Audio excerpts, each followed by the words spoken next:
I'm still waiting for the day my mom says, "It's all fake. We're millionaires. This was just to teach you to be humble." But I know that'll never happen. And I'm still humble, but humble as in humble background.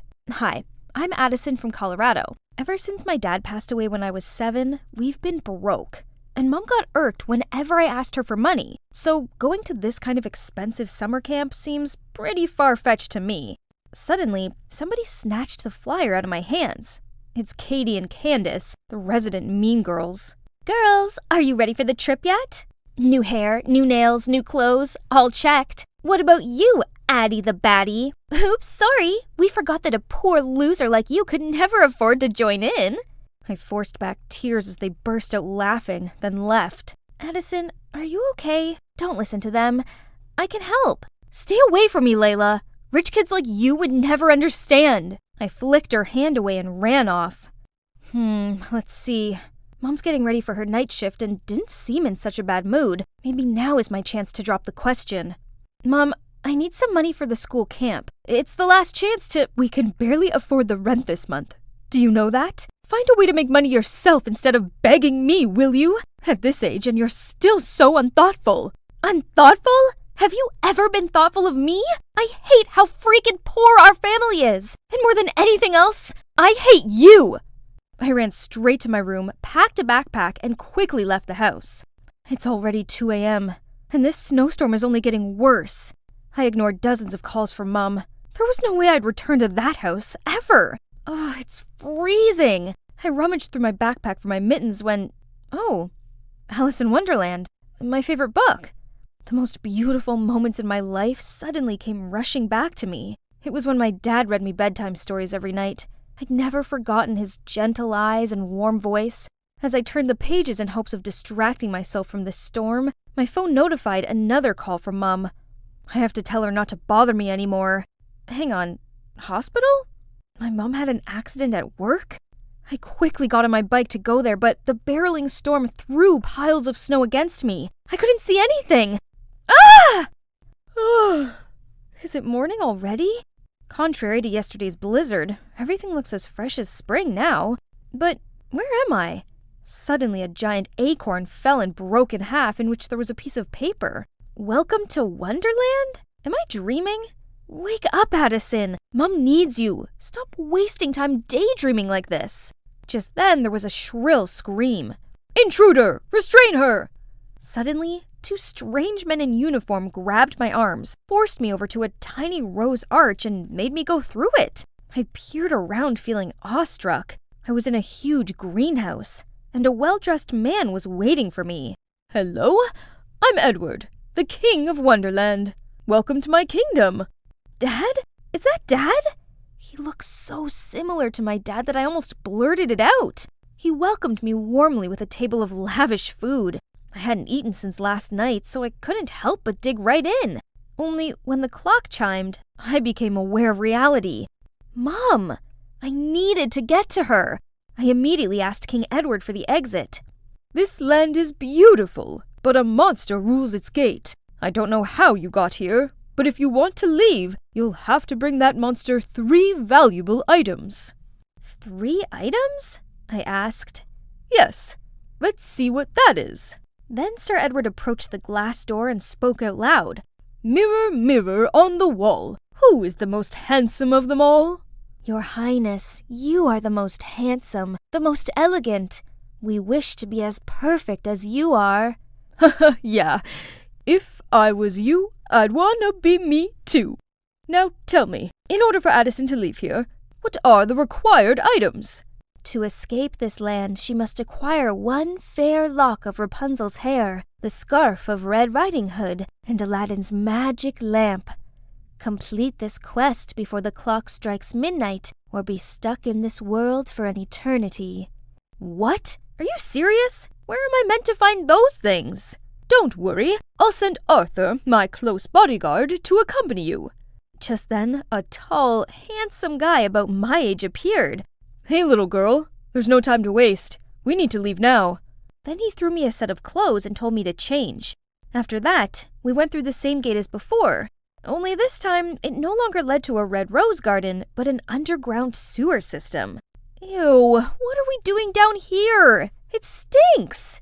Arthur didn't say a word and quickly found a staircase leading above ground. I immediately followed him, and there was a busy street right in front of me. I noticed that everyone was looking at something.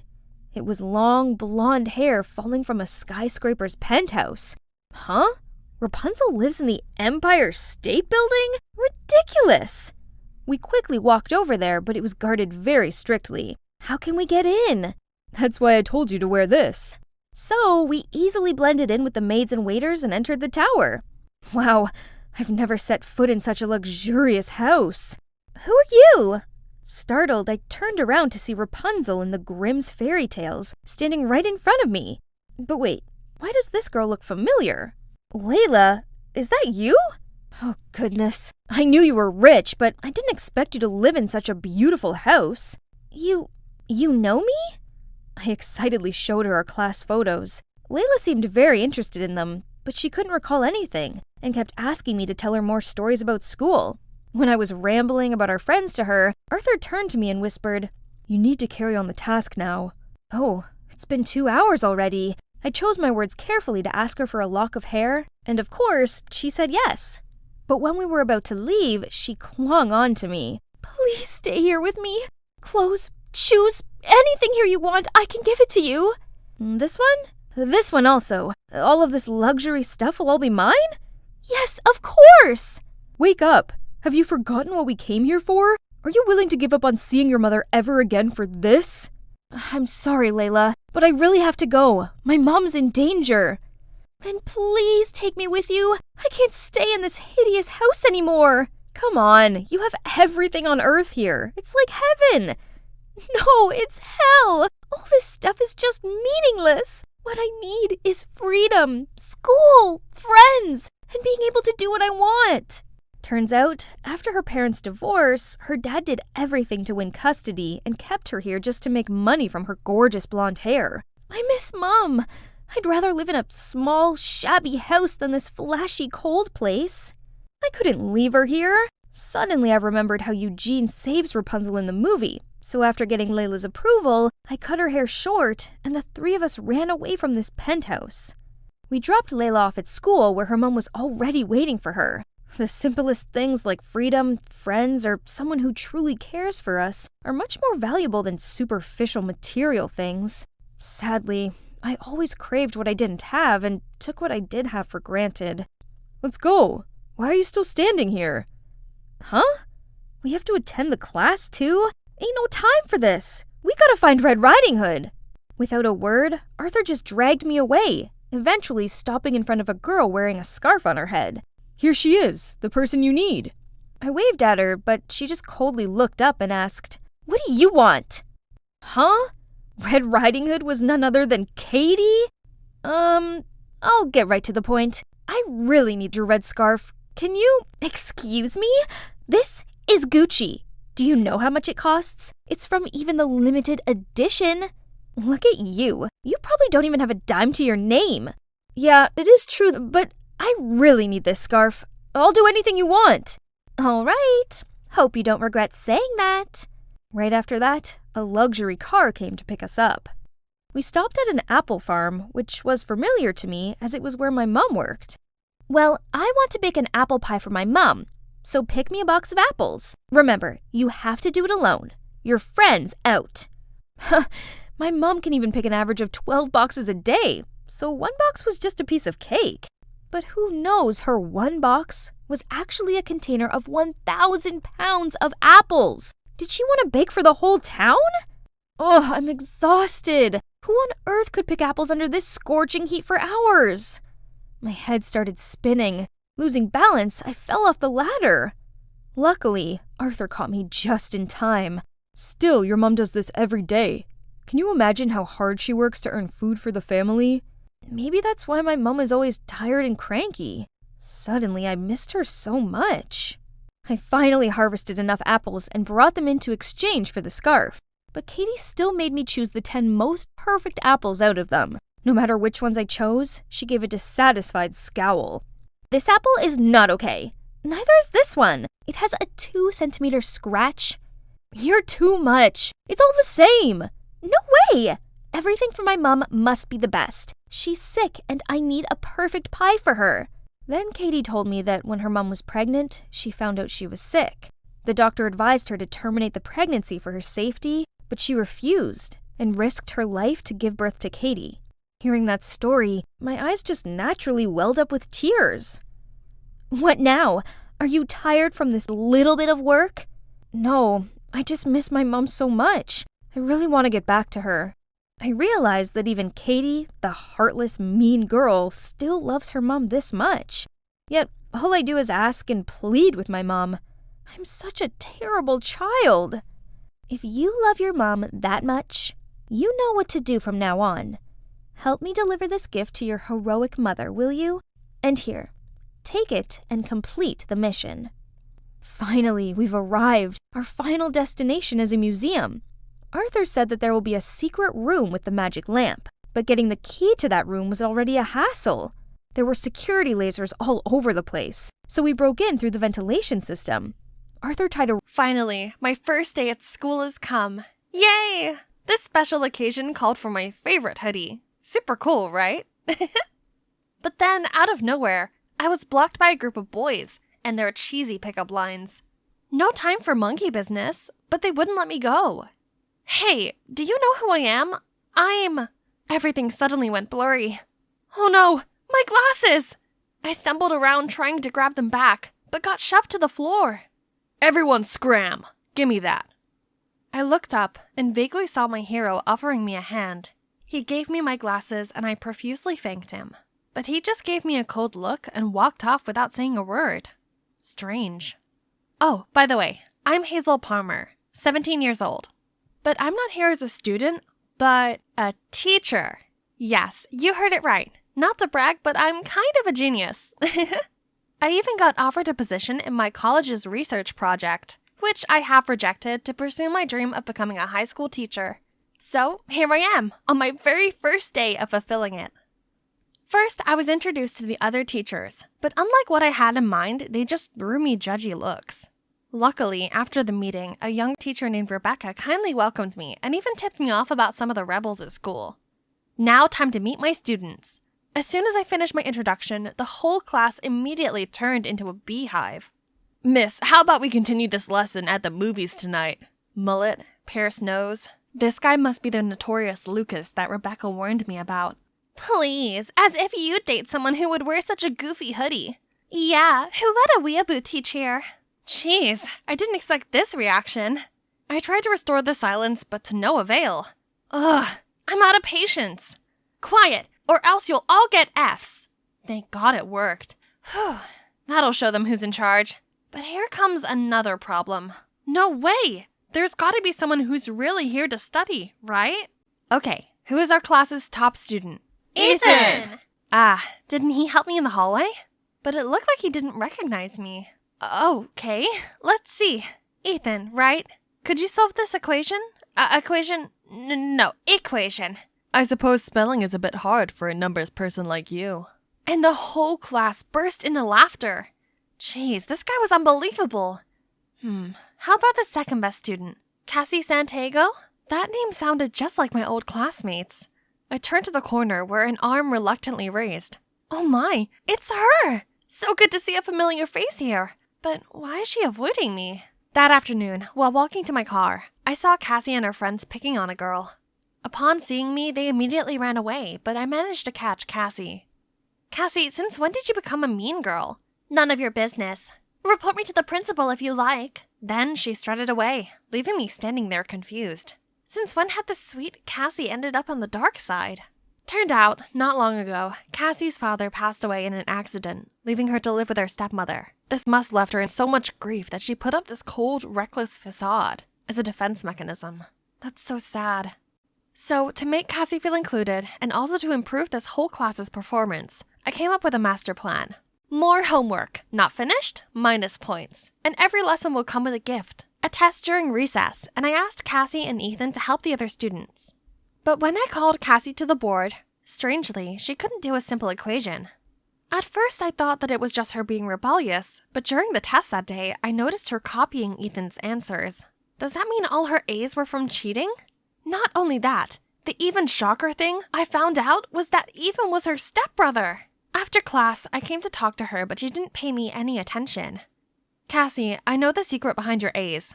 High scores mean nothing when they're not from your own hard work. But out of my business. You're as much my friend as you are a proper teacher. I'd be pleased to tutor you. How about today? See you in the library after school. As if I care. Her words did hurt, but I guess she was just trying to keep her cold image. So I still waited for her, but she never showed up. No matter how much I tried, Cassie ignored me and kept cheating. During the midterm test, she even blatantly snatched Ethan's paper. It's true she's my friend, but I couldn't let it slide any longer, so I dismissed her test. That had to be done. On the same day, while I was in the library searching for materials, I heard familiar voices talking. Ms. Palmer is way too much. She even dismissed Cassie's test today. Can you believe this? Why can't she be understanding like you? Cut her some slack, Sadie. She's just doing what she thinks is best. So that's what my students really thought of me? After everything I did to try and help them, yet all I got back was bad-mouthing? And Rebecca was so nice to defend me like that. No wonder they liked her. A few days later, the unexpected happened. Cassie, Lucas, and a few others came and asked for extra lessons. Finally, they started to have another eye on studying. But little did I know that it's just a ruse from my dear students to turn the following days into a nightmare. And the instigator was Lucas, I supposed. One day, I almost fainted upon finding a huge ant nest inside my bag. The other day, my pants were stuck to the chair with some gum. Fortunately, Ethan always showed up in time to help me. He's such a riddle. Unlike before, not only did he try to defend me in class, but he also helped me carry my textbooks. But I didn't expect him to care that much. One time, I saw him at the car wash where I worked part-time. I quickly hid behind a car, but Ethan just kept walking towards my wash box. I'm here to see you, so no need to hide. Let me give you a hand.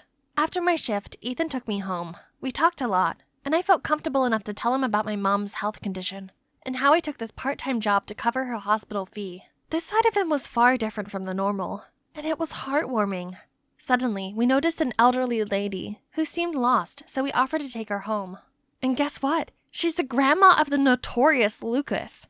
I was truly surprised by how much of a rebel like Lucas cared for his Nana. I could tell he really loved her a lot. Poor boy. She's the only family he got now. Lucas, I know studying is not your thing, but have you thought about how happy your grandma would be if you at least tried? Since then, Lucas stopped causing me any mischief, and so did the other students. Now they could even do simple math themselves. Baby steps. Seeing my effort finally bore fruit, I set up a parent meeting to report students' progress. Halfway through my presentation, a photo of me cosplaying as Sailor Moon popped up on the screen. Oh my god, why is it here? How dare you let this childish thing teach my kids? Then she stormed off, followed by everyone else. I thought I finally had my students on my side. Turns out I never did. Then came the last straw, my mom's medical test results. I couldn't help but cry, letting all my bottled up emotions out. Then, suddenly, a hand laid on my shoulder. What's wrong? My mom's health turned worse, and she needs an urgent operation. I'm sorry to hear that. It's all gonna be okay. Be strong, Miss Palmer. I appreciated him comforting me, and when I felt a bit better, we decided to leave. But the door was locked from the outside. It must have been a prank from my students. Again! We tried banging the door and screaming for help, but eventually gave up and waited for someone to come. This quiet atmosphere sure does have a way of making people open up, and I got to know about Ethan. Seemed like both of us have problems with our beloved family. What's yours? I have a sister. You know who. That I really adore. But no matter how hard I try, she always builds a wall between us. Oh, wasn't this the first time Ethan talked about his personal life? He always put on a cold and distant mask, but I knew deep down he had his struggles too. I was so absorbed in his story that I forgot about being locked up and gradually fell asleep, until a buzzing sound startled me, and countless phone cameras were pointing at us. Guys, check your phones. Look what Miss Palmer and Ethan have been doing this whole time. Oh my! A bunch of photos of me and Ethan had been uploaded on the school website, and from some angles, it looked like we were kissing. Oh no! I tried to explain, but they just threw me a disgusted look. And why was Ethan just standing here saying nothing? This soon reached the principal. He told me there would be a case hearing for inappropriate relationship with a student. How was this even possible? As I dragged my feet to the principal's office, suddenly I heard familiar voices shouting. Why did you do that? I told you to find her weakness, and look what you got. Nothing. I've done everything I could. What else do you want? Everything? Then why is she still here? As long as she's around, she messes up our cheating stuff, and Mom will get my head chewed off for being useless at school. Or is that what you want, brother? What? So, Cassie had been pulling the strings this entire time? And Ethan was her puppet, befriending me just to please his sister. I knew she hated me, but did Ethan have to be so heartless too? Cassie then caught my eye, so I ran away. I was still trying to process this when I walked in to see the school council glaring at me. You're an insult to the teaching profession, which leaves us no choice. I was ready for the worst when Ethan rushed in. Stop! It was me who deliberately jammed the classroom's lock to get back at her for being too strict, but I accidentally got stuck too. There's nothing going on between us. And so, I was cleared of all charges, and Ethan ended up in a week-long suspension. Why did he do that after all? After such a long trial, I drove around town to blow off some steam. Then saw Cassie fighting with a security guard. I found out that Cassie stole a bracelet and was refusing to call her parents. The guard said he'd have to call the cops, so I came forward as her teacher to bail her out. Cassie asked me why I helped her, but I didn't bother explaining myself and just left. Since that day, Cassie didn't attend the extra classes. After his suspension, Ethan returned with his offhand attitude. No time to worry about those two. My mission now was to prepare my students for the upcoming finals and regain my prestige. Luckily, they started to take studying seriously and invested a lot in these tests. One day, when I walked into class, some students even asked me to help solve advanced exercises. 2 weeks later, when the results came, my excited students all rushed over to me. Miss Palmer, thanks to you, the questions were the same as the ones you showed us the other day, so it only took us a blink to finish. What are they talking about? Before I could understand, the principal summoned me to his office. As I entered, he angrily showed me the math sheet that I was allegedly teaching in the extra class. What kind of work ethic allows leaking exam questions, Miss Palmer? Leak the test? Me? No! Please! No more excuses. You're fired. No! They can't punish me for something I didn't do. Someone must have framed me. I asked my students where they got that piece of paper, and they said it was already on the table when they came to class. So Cassie and Ethan must have been behind this. Good job, Ethan, for putting up their remorse act just to set up a bigger plan to humiliate me. Okay then, they won. Unemployed and desperate, with hospital bills to cover, I had to work full-time at the car wash, as well as taking night shifts at 7-Eleven. But besides the measly wages was a bonus of rotten eggs and tomatoes, scornful looks, and snarky comments saying I didn't deserve the teacher title. The scandal truly turned my life upside down. Then, when I was at the hospital with my mom, suddenly Ethan rushed in and said he would clear my name. Clear my name? Wasn't he the one who put dirt on me? What was he playing this time? With nothing to lose, I reluctantly went with him. He led me to the school's control room. The principal was also there. Then I saw Sadie standing on stage. Ethan said it was her who discreetly put the math sheet on the table. What? But, Rebecca? I distributed the test like you said, but I'm scared. What if someone finds out? Don't worry, now that Miss Palmer's fired, who else can dig this up? I'm only taking back my position as the beloved teacher who can take cover for y'all. No, I have to tell the principal everything. Who would believe you? I would. Furious, I rushed over to the stage and confronted her. Rebecca, I thought you were my friend. How could you? Don't ask me. Ask your phony self. Weren't you just trying to get the students to like you? What nonsense was she saying? I'm just doing my part of being a good teacher. How could she be so selfish and cruel? Out of jealousy? Miss Palmer earned her students' respect with her pure heart. Look at you. The so-called love you have comes from buttering them up with all your lies. That's why they turned stubborn and make light of studying. I never knew you were that kind of person. How could you call yourself a teacher? The principal couldn't hide his rage, fired Rebecca, then apologized to me and offered me my job back. But after all these troubles, this school had completely drained me. I couldn't take it anymore, so I refused. As I was wiping away my tears, Ethan came to my side. Miss Palmer, I'm sorry for everything I did. I just tried to please Cassie, but now I know I was only hurting you. I've already known about that. I was about to leave when a group of students led by Cassie approached us. Then Ethan told me it was Cassie who helped him with the plan to bait Rebecca into admitting her actions. Sorry for all the horrible things I did to you. Please stay. We've learned a lot since you moved here. Please don't leave us. Such a crazy term. I ended up staying. I mean, this is my dream job after all, and I'm not one to give up that easily. I also talked to Cassie's stepmom about her studying. Turns out she didn't realize her strict approach was causing a rift between them all. Cassie, Ethan, and their mom had a talk, and now they seem to understand each other better. I was so happy for them, and we became friends after that. Time flies, and now my students, or my friends, to be correct, graduated, and would soon fly off to pursue their own dreams. Suddenly, Ethan dragged me to a corner. So from now on, we're no longer teacher and student, right? I guess, but could you still teach me? Teach me how to love you. Hey guys, my name is Leah, a typical nerdy girl and a huge fan of Ace, the most talented, brilliant, incredible actor ever. But in the limelight, I transform into Aubrey Fern, the glamour star of the hottest movie right now. Fall me crush with the real-life Ace. How is it possible? Well, I just got really lucky. That day, I was walking home from college when I suddenly felt like someone was following me. The sketchy guy was definitely up to no good. So I changed my route through this stinky alley, trying to lose him. But he stayed relentless and chased after me. So, you've chosen death then. When he was 10 feet away, I picked up a trash can and dumped it on his head. Grabbed a golf club nearby and started smashing non-stop. You creep! You messed with the wrong, innocent, helpless little girl! Stop! Who are you calling creep? I'm an artist manager from Moon Entertainment. Wait, Moon Entertainment? As in Ace's management label? Then why didn't you say so? Turns out his name was Grayson, and he's not here for my angelic voice or charismatic dance moves, but guess what? For my face. Pfft. This guy must be a comedian.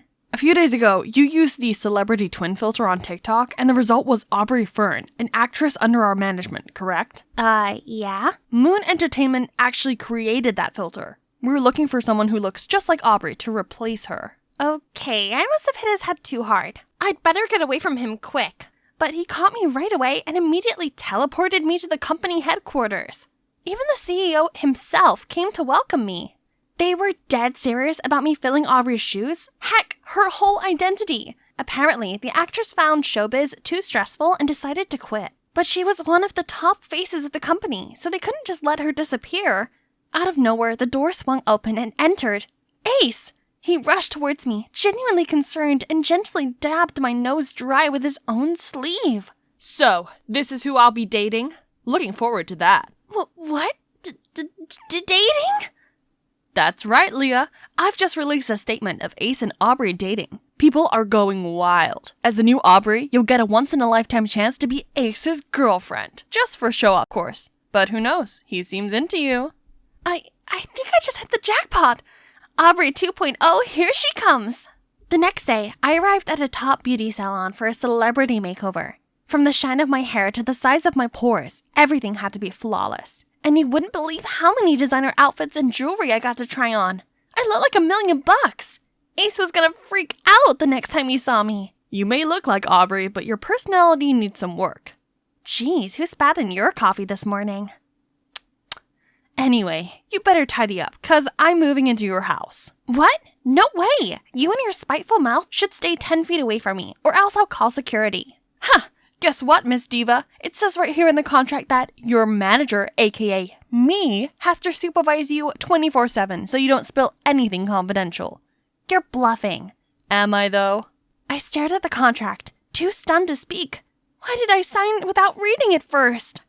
The guy's a nightmare. He even pretended to be an Italian exchange student and followed me to class. Weirdly, all the girls on campus were gushing over his fake accent. Sei un porco. I don't know what's more pathetic, his Italian accent or that you guys are actually swooning for that. Uh-oh, these girls did not know how to take a joke. Whoa, you guys wouldn't want to touch my face. My contract says it's worth, but before I could say another word, Grayson dragged me away like a rag doll. Other than that, life as Aubrey was amazing. I got to appear on loads of magazine covers, attended a bunch of exclusive events, and starred in the most anticipated rom-com of the year. And you know what the best part was? Ace was right by my side. Imagine being this close to your idol every day. You could just fall head over heels for him, literally. But no worries, people would still think that you're cute, as long as you know how to pose for the camera. One time, I heard Ace say that his ideal type is a girl with healthy, sun-kissed skin. So I figured I should give tanning a try. But when I arrived at the film set the next day, everyone laughed at me, saying I looked like a half-dried-up squid. This was so humiliating. Bet Grayson had a blast making fun of me. But instead, he rushed to put his jacket over my head to cover me up. Why are you trying so hard for that narcissist? You look ridiculous. I think she looks kind of cute. Just needs a bit of blending. It's Ace! He's standing up for me. His handsome face suddenly came super close to mine. Care to go on a date with me tonight? Yes, a million times yes. I immediately went home after work, scrubbed off the stupid tanning lotion, and got ready at lightning speed. We're meeting at this private restaurant on the 32nd floor of a luxurious building. And there Ace was, the brightest star amongst the city lights waiting for me. He was so gentle and sweet. We were having the best time. His dreamy eyes looked at me like he was about to say something. Something sweet, I could sense it. When flashlights came from nowhere, blinding us. Paparazzi?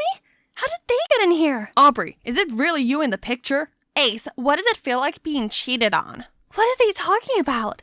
Just then, a strong arm suddenly grabbed my waist and pulled me out of the crazy crowd. It was Grayson. I'd never felt happier seeing his grumpy face. We got into the van, and Grayson showed us his article of me kissing a random guy at a beach resort. What? This must have been photoshopped. We gotta clear this up. Ace didn't listen to my words. His face was twitching in anger. Do you have any idea how this affects my career? Me being cheated on? That's just pathetic. Pull over. I need to get out. I can't stand you right now. He slammed the door shut, then stormed off. I was speechless. I'd never seen this scary and mean side of him before. Don't mind him. He can be a real douchebag sometimes. I'll get you some ice cream, then we'll go home, okay? Grayson's words cheered me up. I'm honestly touched by this cold hands, warm heart kind of guy. Grayson tried his best to shield me from the public backlash, but it was all for nothing, as Moon Entertainment let false rumors spread like wildfire. Now Aubrey, aka me, was being badmouthed everywhere. A tramp? A bimbo? Some even said I was a stain in Ace's career. That's it. I couldn't do this anymore. I launched into the CEO's office ready to give him a piece of my mind, but he was just chilling with Ace. Leah, just the person I'm looking for. I'm about to make an announcement stating Aubrey is not the one in the picture, and you and Ace are still deeply in love. No thanks. I'm here to quit. This pressure is all too much. Now, calm down. Maybe a nice trip to the city of love will help you relax, right, Ace? Of course. Let staff fix this while we take a break and maybe get to know each other better. Come on, I'll drive you home. The last time we met, Ace went bonkers on me, and now he's being as nice as pie. Talk about Jekyll and Hyde. Suddenly, he stopped the car at the riverbank and turned to me. Leah, I was wrong to take it out on you. I've never faced high pressure like that before, and I lost my mind. And you know what? That night, I was about to speak from my heart. I love you, Leah. He pulled me in for a kiss. It was so out of the blue, I didn't even know what to think. But then he opened his eyes and looked at me. So in love, I couldn't help but give in. Baby, I can't wait to be with you in Paris. It was everything I'd ever wanted, right? That night, Moon Entertainment finally cleared up the rumor. That's not all. Pictures of Ace and I kissing were making the headlines. How did they get this picture? Those paparazzi are so sneaky. I was so perplexed and for some reason kept thinking about Grayson and how he would feel hearing this news. I came to the roof to see him sitting deep in thought. Hey, haven't you heard? They cleared up my scandal. Remember, that's not your scandal, Leah. Don't let Moon Entertainment manipulate your life. You don't trust them? Yeah, and I don't trust Ace either. It's got nothing to do with Ace. He's my boyfriend for real now. Plus, we're going to Paris for a romantic break. Grayson let out a solemn sigh. I guess he was just trying to protect me from the company. But he didn't need to protect me from Ace, right? He still went with us to Paris and lingered in the background with a stone-cold face. I was embracing this moment with Ace, and as we strolled together, a group of fangirls recognized him and flocked around us. One of them even held him back, crying like a lunatic. Ace, don't you miss me? You promised! What are you talking about? Leave me alone. He pushed the girl aside, then dashed out of the crowd. I tried to follow him, but a hand suddenly snatched mine. It was a girl burying her face under a mask and pair of sunglasses. She snuck a USB into my hand and said, "Ace's darkest secrets are in here." You're scaring me. What do you want? The girl tried to reply, but Grayson cut in between us and pulled me away. We ran and ran under the sunlight of a spring day in Paris. Why was this single moment way more romantic than anything I had with Ace, my idol? Could it be that I have fallen for Grayson? Grayson took me back to the hotel, looking somber as he turned to leave. At that moment, I realized I didn't want to let him go. He was the only one who understood me and got me through this crazy double life, not Ace. Neither he nor his celebrity lifestyle suit me. Ace would be better off without me in the way of his stardom. Grayson had tried warning me many times. Maybe the girl in the mask knows something. I plugged the USB into my laptop and a video popped up on the screen.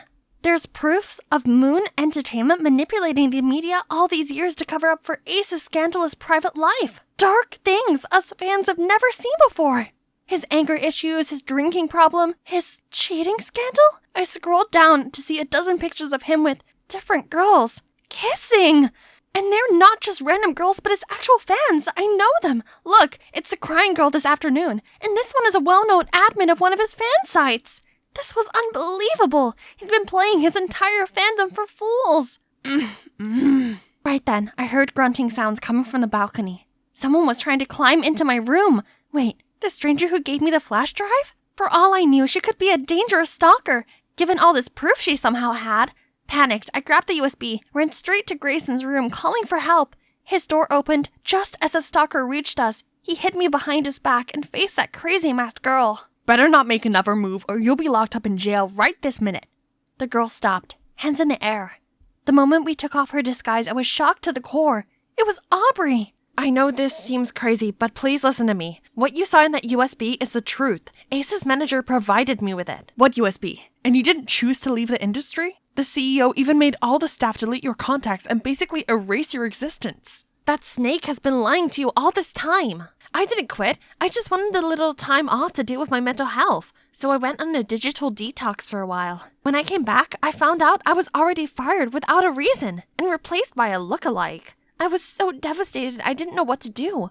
Luckily, Ace's manager reached out to help me. He's witnessed Ace's true face, and he despised it. But Moon Entertainment's trapped him in a contract lasting till the end of Ace's career. There's no way out for him until now. His manager has been secretly collecting and sending me evidence, then told me to come to you, because you're also one of their victims, just like us. Gosh, this was unbelievably messed up. You know where he went after our encounter this afternoon? I shook my head in confusion, as she showed me a video of Ace making out with one of the girls earlier at a party. How could he be so shameless? Did us fans look like fools to him? No need to hesitate anymore. I'll take this douche down, in the name of his devoted fandom. I went on to play Ace's girlfriend both in the movies and in real life, while Aubrey used my identity to find a new part-time job as a monitoring staff at the National Broadcasting Station, the organizers of this year's Movie Sensation Awards. No way Ace wouldn't attend, since he was nominated for Best Leading Actor. Poor guy. He has no idea what's in store for him. And there Aubrey is. With the help of Grayson, no one even notices we've switched back. I've also managed to earn Aubrey the host position for this year's award. Now take a seat. The show has begun. And the Best Leading Actor goes to Ace! Classic Ace played out his surprised and emotional act when he got on stage. I would like to thank my fans for the support they've given me all these years. I'd be nothing without them. Yeah, right. Now mic off, lights off. Here's the evening's main event. Ace's true face as a deceitful womanizer. Everyone gasped and started whispering. I shine a spotlight on the audience and a girl stands up. I'm one of the girls in those pictures. He told all of us girls he and Aubrey are just a publicity stunt so that we would date him in secret. I was his photographer once, and he literally screamed at me for 20 minutes because I didn't get his good angle. I'm a bartender at his frequented bar where he gets wasted, hits on girls, and starts fighting with random guys every day. The audience start booing and throwing things at Ace. The cherry on top is that this whole fiasco is being broadcasted live worldwide. It's safe to say no one will ever be fooled by this douchebag again. Which means my work here is done. I go outside to see paparazzi and fans swarming around Aubrey. She handles them so gracefully it looks effortless. The limelight isn't for me, and that's fine. I'm glad I'm back to being a normal girl who doesn't have to care about public opinion. Best part is, I get to date my idol manager boyfriend over there. I'm thinking a nice home-cooked dinner to celebrate our successful plan. And our 1-month anniversary as well. What do you think? How's it possible that I've never set foot in a place this close to me before? It's kind of dark and eerie. If only it was covered in flowers, then it'd totally be a Disney castle. Oh, someone's here. I went to say hi, but she didn't seem very welcoming. Stay away from this spooky place before it sucks the life out of you, young girl. So that means you're not working here anymore? The maid just shook her head before she hurried off. Here comes my chance. Hey guys, Jocasta here. And this Dracula-esque castle is none other than Mr. Joseph Williams. Are you wondering who that is? I'm curious too. All I know about him is that he's my parents' creditor, and I'm here to ask him to extend the deadline for their debt. But as one of his maids just quit, I could work here to pay off the debt instead, right? Hello, I'm Jocasta, your new maid. No answer. Should I just come in? If anything, the master should blame the old maid for leaving the gates open. So I had to find my own way inside. Hello? I'm the new maid. Master, are you here? No? Not here. Not here either. Is he still sleeping at this hour? Oh, there he is. Huh? He's not old and gray like I thought he'd be. I introduced myself, then he returned to his painting, and coldly said, Work off your debt? Fine. Let's see how long you'll last. Just keep in mind, don't ever make me angry. Oh, Master, you're worrying over nothing. I wouldn't even care about you. But turns out he wasn't worrying over nothing. He's actually infuriatingly difficult. The curtains must remain drawn during nighttime. There must be absolutely no noise at all, and his bedroom is strictly forbidden. Who gave you permission to sit there? Oops, I forgot. I must keep a distance of 10 feet from him at all times, even during meals. Phew, finally it's time to rest. Though I've been working here for a couple of days, I'm still not used to Master Joseph's ridiculous rules. Huh? What's that staring at me? Ah! Rat! There's a rat! Help! What on earth are you shrieking about at this hour? You dare to disturb my sleep? Master, save me! There it is! It's coming! He stood bravely like a warrior, ready to fight the beast. Look at his broad shoulders, his hair, his chiseled face, and his every movement is so smooth. That hideous rat was finally running scared. What a relief! You're making a fuss over nothing. Move to another room tomorrow. This one is too shabby. Looking closely, my fastidious master looks kinda handsome, doesn't he? Well, living here isn't so bad now that I've got the hang of his rules. Bring me a cup of tea. Yes, Master. Here you go. Pass it to me. Huh? Are we off social distancing now? I excitedly handed him the cup of tea, but he missed it and tea spilled all over him. Clumsy dummy! Can't you look at what you're doing? I hurriedly wiped the stain on his clothes and apologized profusely, but he roared again. Stop! How dare you come this close to me? Get out! Jeez, his temperament changed like the seasons. Hot, cold, whatever. I'll just go home then. Indeed, no place like home. Oh, how comfy. I told Judy, my bestie, about my week working in the castle. Interested? Wanna come with me someday? No chance. Haven't you seen anything unusual there? Then Judy said rumor had it that a mad scientist once lived there, and werewolves too, as horrible howls could be heard during a full moon. You have to be careful. There's a reason why no one goes there. Oh no, it's today. Wolves howling under the moon? Never mind, Judy is just being childish. Who still believes in such fiction? Definitely not me. So, ta-da! I'm back again. Honestly, I need this job. I can't let him fire me, even if I have to cling to his leg and beg, but where is he? Should I opened the door to see him lying there, surrounded by dull paintings, while tools scattered everywhere. What happened? I tried lifting him, nudged him. Still, he wouldn't come around. Then suddenly, his eyes opened. Hey, the 10-foot rule doesn't apply because that was an emergency. Have you eaten anything since yesterday? As I thought, if you still want to kick me out now, you'll have nothing to eat. After that incident, Joseph seemed more at ease. He stopped threatening me with his rules and just let me ramble on. One time, when I was napping on the couch after cleaning, he even put a blanket on me. I haven't slept yet, dear master. Then one day, a middle-aged woman appeared at the gate. She introduced herself as Joseph's mom and gifted him a beautiful bird. But she didn't come inside and just sarcastically said, "Oh, my son's got a new maid again? This weird boy. So sorry for you, poor girl." I brought the bird to Joseph, excitedly told him that his mom just dropped by. Look what lovely present she got you. Lovely? That woman's just mocking me. I'm stuck in this place like a bird in a cage. I think it's a thoughtful gift. You seem to like painting birds. Stop prying. This is none of your business. Okay, I'm sorry. But it's your own choice to isolate yourself from the outside world. Come with me. I have something special to show you. Oh, this place is still as gorgeous as the first time I came here. Looks like Joseph is mesmerized too. See? The world is beautiful. You just need to look. We were walking along the blooming flower path. Then suddenly... He's coming! The wolf! Wolf! Then all the gardeners immediately scrammed in panic. What have I done to you, you morons? Beautiful, you say? Then Joseph stormed off. I tried to catch him, but... Ouch! I tripped over a rock. Oh, it hurts! It frickin' hurts! Then let me apply the antiseptic cream. No, that will only make it worse. Maybe doing something fun could ease the pain. I'll be distracted from this. Please, can we watch a movie? And of course, he couldn't refuse. Oops, awkward. Clearly I didn't think it through when picking this rom-com. Wonder what my master is thinking. Oh gosh, there's no need to be that emotional. His scary appearance startled me. Eyes turned white, mouth snarled, as if he wanted to eat me alive. I tried to stay calm to ask him what was going on, but Joseph was like a madman, frantically smashing things and howling. Stop, Joseph! Please don't do it! Ah, my arm! Realizing that he'd just hurt me, Joseph seemed to regain his senses. He then ran off in a panic. I quickly hugged him. It's okay. It's okay. Calm down. Once he'd felt better, he started telling me his biggest secret. Since childhood, he'd had difficulty controlling his emotions, which often led to outbursts of anger. Later on, the moon also triggered this reaction after his stepfather passed away on a full moon night, and it then became traumatizing because Joseph feared he'd been the cause of his death. That was also the cause of the tension between him and his mother.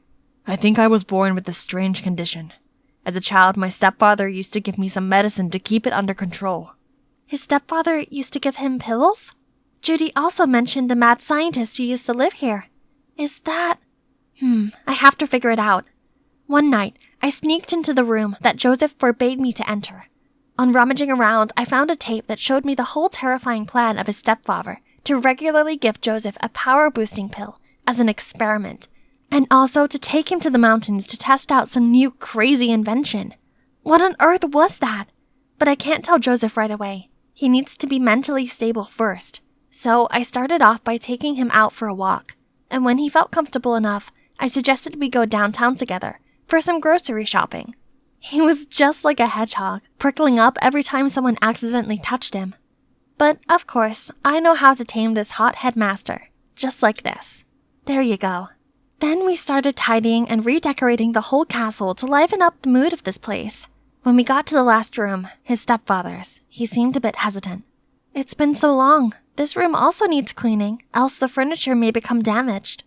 Do you know anything about your stepfather's videos? How do you know? Then Joseph searched for a memory card, then gave it to me.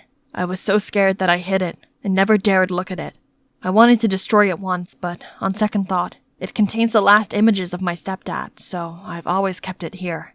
Huh? This wasn't what I meant. So there's another video apart from the ones I saw. This may shed light on everything. If you don't mind, can I watch that video? I'm quite curious. From that day, we never spoke of the videos again. Instead, we went for walks, cooked, and meditated together. And today's schedule is this art exhibition. Look at his surprised face. They look familiar, right? Don't tell me you don't recognize your own artwork. It seems that each painting tells a story. I can't wait to know who the artist is. They must be an experienced and profound person. I knew it. These compliments will help him erase his own self-doubts. Back from the exhibition, we noticed a delicious smell coming from the dining room. Who could that be?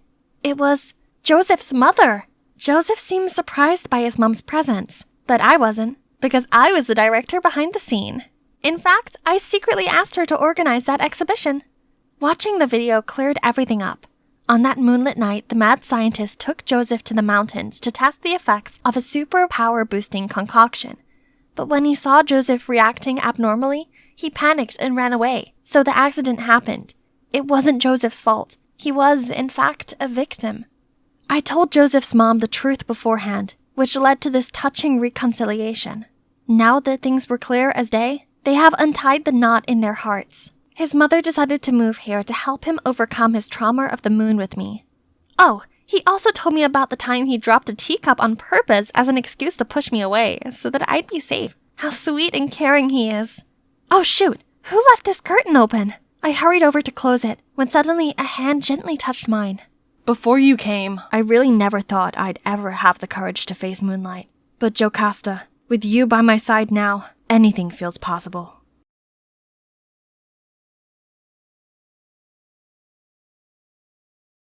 Hi, I'm Kaye from Washington. I might dress like a boy, but I'm actually the girliest girl you could ever meet. Before I continue, please like and subscribe. I was born with shiny blonde hair and blue eyes, just like my mom. I never met my dad, but it wasn't really a big deal. There's no need to live in some fancy castle to feel like a princess. I was already one in my mom's eyes. She always pampered me with the cutest things in the world. You could give Rapunzel a run for her money, sweetheart. But tragically, Mom left me in an accident when I was 10, and I had to move in with Selena, my mom's friend. She lived in a mansion where there was so many people dressed just like her. As soon as they saw me, they started to ooh and ah at me. What a porcelain doll. Bet she'll win any beauty pageants. She's just too lovely to be real. Shh, Miss Sanchez here doesn't like anyone who's prettier than her daughter. Yeah, she's been in a foul mood ever since the master left for his mistress. I only caught a bit of what they said before Selena dragged me into a corner. Sweetie, you heard them. Boys are bad news. Just look at your dad, for example. So stay away from them. Got it? And the only way to repel them is if you look more like them. Then she told me to wear contact lenses to hide my blue eyes, cut my long locks, threw away my dress collection, and bought me clothes that basically drowned me. And voila, I looked just like a teenage boy. One day, I was alone in the kitchen when I heard someone shouting, "Bring me 2 smoothies now!" I brought in 2 avocado shakes, but accidentally splashed one all over this girl's face, turning her into Shrek. Watch what you're doing! My daughter's angel face is destined to be Miss USA! How dare you! I'm sorry, ma'am. Relax, Mom. Avocado face masks are all the rage anyway. Sadly, I still had to take my punishment, but suddenly the girl walked towards me. Hey, I'm Beatrix. Let's go and play. But Don't worry, I'm here. My mom won't punish you anymore. Then she took me to her room. Wow, she even has a castle inside? Beatrix then put some wigs and makeup on me. I looked at myself in the mirror, and memories of my mom came rushing back. I quickly pulled out the photo of her that I carried with me all the time. We looked so alike. I was about to take my lenses out when Selena stormed in and dragged me back to my room. Don't you ever let me catch you here again, and keep your distance from Little Mistress. We're not from the same world as people like them. Remember that? But little did Selena know, Beatrix had just asked her mom to allow me to go to school with her. And ever since then, we've been literally inseparable. I mean, literally. She clung to me from living room to kitchen, from home to school. Honestly, the only time I could have a moment of peace was when I went to the restroom. Phew. Oh, maybe not. And each time we hung out was more than torture. I had to fight against the urge to act girly, hit my own hands whenever they started to reach for those pretty things, and now they ended up swollen. Think I'll glue them in my pockets next time. Then, one day, I arrived at school to the most terrible news ever. Kaye, one of our female rugby players, got injured, so I put you on the team. What on earth? I don't even know what rugby is. Here's Austin, your rugby coach. If you need anything, he's your guy. You know him? He might be handsome, but something about him screams bad news. People call him Awful Austin. You better watch out. And she wasn't exaggerating at all. On the very first day, he already pushed me to my absolute limits in training, that I almost passed out. In the agility ladder exercises, I got my feet tangled up in the line and fell to the ground. But instead of a hand, all I got was his soulless look. Then one time I missed the ball, causing it to hit another player. Hey, is this a joke to you? Do it properly. Keeping all Celine's words in mind, I zipped my mouth up and ignored him, who was definitely a boy. Oi, what's the attitude? You're bringing the whole team down. See? Cat got your tongue? Faking dumb doesn't work here. From tomorrow, extra training, no excuses. Beatrix was right. He was a devil. I was dragging my aching body home after training when I noticed a cute cat and stopped to pet it. The cat ran away, so I followed it and ended up at the back gate of the school, which was totally off limits. I've never been here before. Whoa, look at this beautiful mural. It's so mesmerizing. What you doing here? Awful Austin? Anyway, did you paint this? It's amazing. Of course not. Stop prying. He was such a terrible liar. But to be honest, I didn't expect some jock like him to be interested in art, let alone actually be good at it. What are you two doing here? Don't move! Oh no, the guard has spotted us. Austin immediately grabbed my hands and started running. We hid in a small alley, and he pressed me against the wall with his strong arms. My heart was racing like crazy, and I could feel his too. We were so close that our faces were only inches apart, and the warmth of his breath made me blush even more, so I accidentally let out a squeal. Thankfully, before things could get any more awkward, the guard was gone.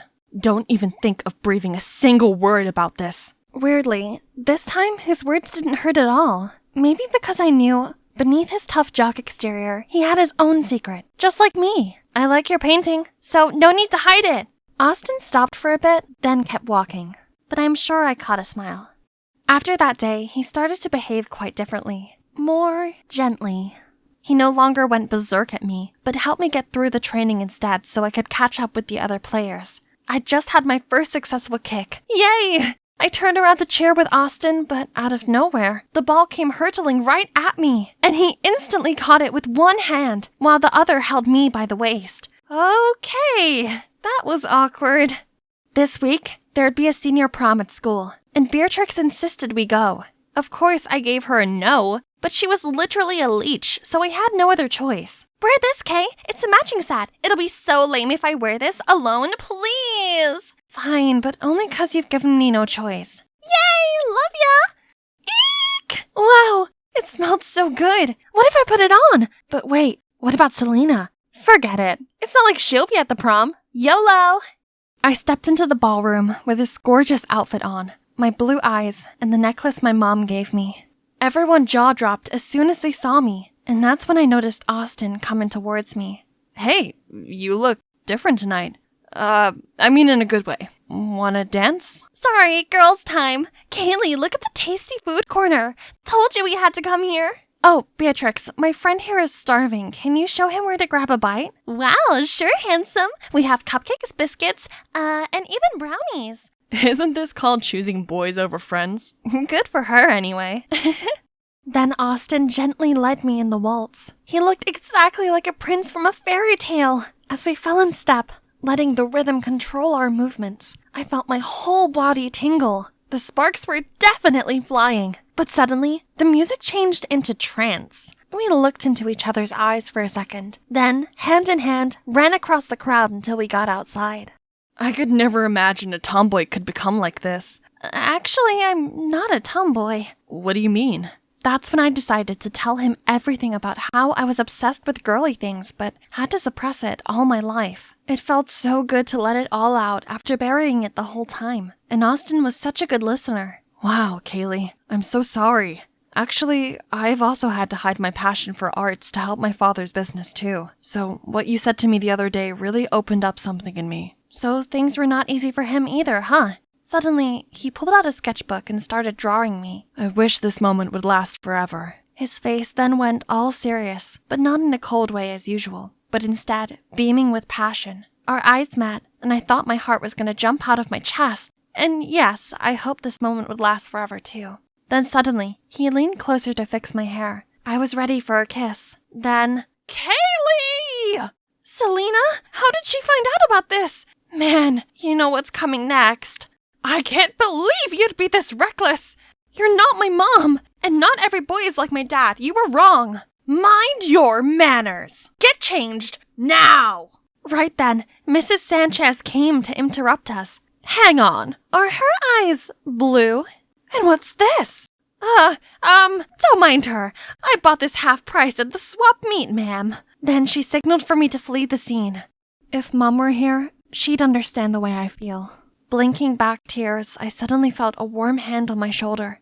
Are you alright? I saw you leave with Austin. Did he cut your hair? It looks shorter. I'm okay, Beatrix. Oh wow, I have a similar necklace that my dad gave to me. This was from my dad too, except that I don't actually know who he is. Maybe your dad is my dad? 0 for the joke, Beatrix. Oh, but why did Selena lie about the necklace to Miss Sanchez? So I went to find Selena right after, and she told me the most shocking thing ever. Beatrix's dad, the former master here, was actually my dad. He seduced Mom, who used to be a maid here too. When Mrs. Sanchez found out, both of them were kicked out of the house. Then knowing Mom was having me, he dumped her right away. Selena was afraid Mrs. Sanchez could see Mom in me, and so she had to force me to disguise myself. Wow, this was seriously messed up. Keep your identity a secret by all means or we're doomed. Understand? I was in complete shock, but I knew I had to be more careful from then on. For the whole week after, Mrs. Sanchez seemed to be in a good mood. One day, she even asked me to go shopping with her. But a wedding dress studio? Is there a wedding coming, ma'am? Yes, and it's yours, you filth! You have to pay for your mom's karma for stealing my husband! So, she knew everything? I tried to bolt away, but immediately got caught. Then she took me to this luxurious house, and guess who I met? Kaylee, what are you doing here? Austin? What? What do you want? I was still bewildered when a man pushed a boy in a wheelchair into the living room. Hi, Mr. Fisher. About our arrangement. This is the bride here. She and Ivan here will make the perfect couple. Hope you like this gift as my thanks for your favor. My blessings for the marriage and your family. Dad, what is she talking about? Ivan will get married to this girl. I've already settled everything so that Ivan can have a bright future without worrying about anything. Excuse me? I've had to put aside my art dream to enroll in business school, as you wished, and now you want to control my brother's life too? I object to this marriage, because I love her! Then he pulled me away, leaving Mr. Fisher frozen in shock. Kaylee, I'm so sorry you had to meet my dad in such an awful way. I promise to never let anyone treat you like this again. No worries. I have to thank you instead. Your words really woke up the courage in me. Austin offered to help me talk things out, but it's time for me to fight for my own good. I came back home to see Mrs. Sanchez flying into a rage. How dare you bring your face back into this house? You cruel woman! I will not marry someone else just to pay off your debt! Right at that moment, Selena walked in, and she literally turned into a bull. How dare you do that to my child? I had to stop her from lunging towards Mrs. Sanchez. So how about what you all have done to me? Do you know what I've been through all these years? Her mom stole my husband, and you just expect me to put it aside? Then she collapsed and burst into tears. Suddenly, I felt bad for her. I'm sorry for everything that happened to you, but it doesn't mean you have to punish yourself with it, or grant yourself the right to dictate others like that. She owes you nothing, and you have no right to control others' lives. Right after that, Selena and I packed our stuff and left the house. Walking through that door, we felt more free than ever before. After all that drama, it took us some time to get our lives back on track. From all the money Selena had saved working as a maid, she was able to open her own bakery and take back control of our lives. And so do I. Finally, I'm back to my princess style. But after all those craziest things happened, something never changed. Oh my god, we're half-sisters! Yay! My mom said she felt so guilty about what happened, but asked me to keep it a secret. Oops. And about that guy, you ask? He worked things out with his dad, and guess what? He's in art school now. Okay, now tilt your head to the right. Yeah, like that. Gosh, that dress makes you look like a fairy princess. Who dare to make a princess stay still like a statue for more than 1 hour? Huh? The charming artist? Shh, it's almost done. I beg your pardon.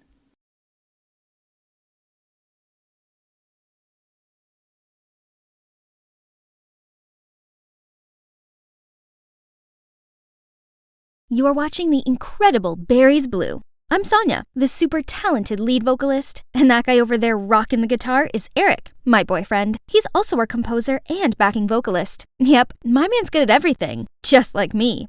Actually, he's the one who discovered my vocal talent and helped me on my road to fame. Our debut album exploded onto the charts. And the rest is history. Eric asked me to be his girlfriend right on stage after our set. I don't know who was more excited, me or my adoring fans. Everything was perfect. And then our next album flopped. I guess all that pressure had interrupted Eric's writing process. I tried to send him positive energy. We had a big show coming up to debut our new single and start our comeback. Who knows when the sun will rise again, right? But during our performance, as Eric stepped back to give me the spotlight, I stepped forward and suddenly slipped and fell. Sonia, your nose!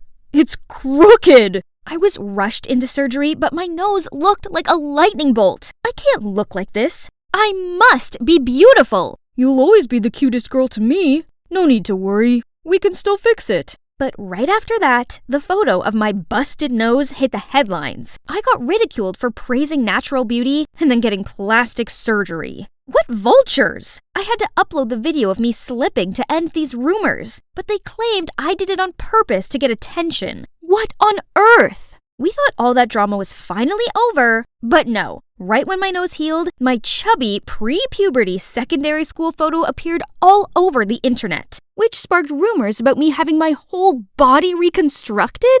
Some anonymous posts even made up that I was hot-tempered and snooty to band crew and waiting staff. I mean, maybe I could be a bit abrupt, but I was famous, so I was allowed to get what I wanted. Then, Let's Cancel Sonia began to circulate. Do these tragic people have nothing better to do than gossip about me? But my fans took notice, and a load of our tour tickets got canceled. My manager freaked out and made me go on leave until the rumors died down. How ridiculous! Worse still, they were actually going to try to replace me? The beautiful, one-of-a-kind lead vocalist? How dare they do this to me? I am the band! Hang in there, babe. I promise I'll find a way to get you back. Obviously, my photos didn't leak themselves. Some jerk did this, and it's now my life mission to track them down and make them pay. Okay, so from my internet searching, I traced the original rumor to this group of my anti-fans. Can you believe they actually met up at this cafe once a month just to badmouth me? They even had a schedule. How ridiculous! What had I ever done to them? Disguising myself, I showed up to find out more clues. Inside were those terrible leaked pictures of me. Jeez, these people clearly had way too much time on their hands. Wait, this guy looks familiar. Is he Owen, my high school crush? He was my senior in the music club and a super talented singer, guitarist, and composer. But how come he's my anti-fan? I never even spoke to him. The group buzzed about how pretentious I am. They even said Eric and I were fake dating just to cover up the news about our latest album flop. Ahem. Obviously, our love is real. I never tire of hearing trash talking about that Eric guy's songs. But it's closing time. If you posted about Barry's Blue, please claim your money from the counter before leaving. What? Owen actually paid them to slander my band? Why was he so intent on ruining my career? Did he have a personal vendetta against me? I just had to find my own way to figure all this out. Making myself one of them should do it. I immediately called to apply for the job. And I got it. Showtime!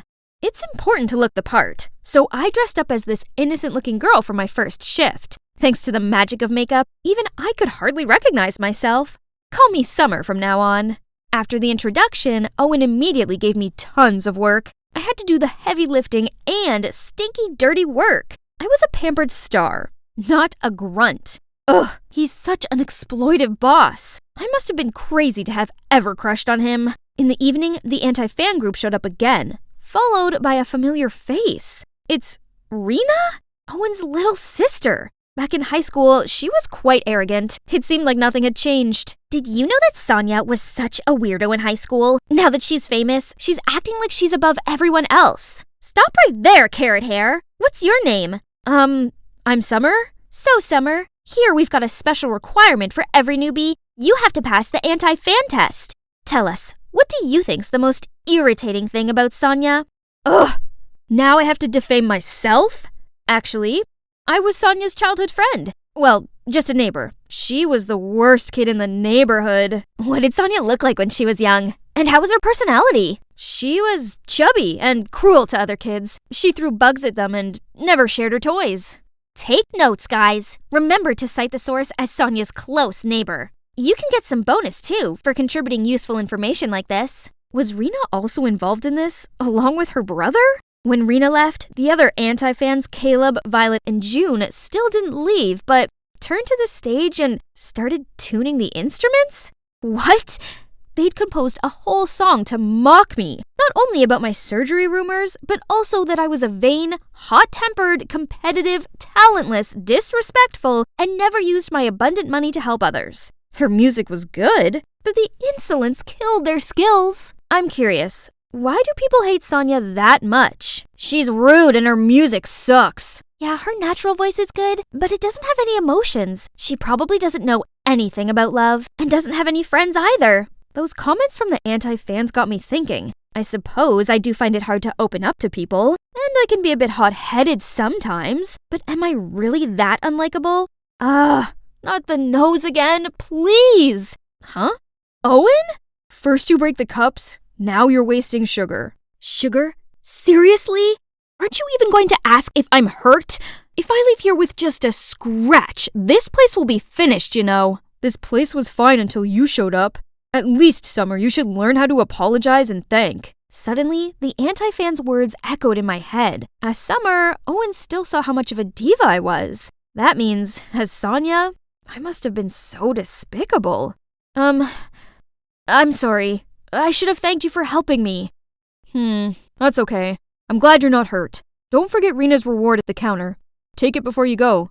Why do you have to pay others to badmouth Sonia? I'm only going along with all this for my sister, but it brings more customers in, so whatever. So the person behind this is Rena? I don't think so. Someone must be pulling her strings. But who? I don't know. Why are you so concerned, Summer? I was just curious. I used to think badly about Owen, but beneath his cold front, he's kind of sweet and caring. Just like years ago.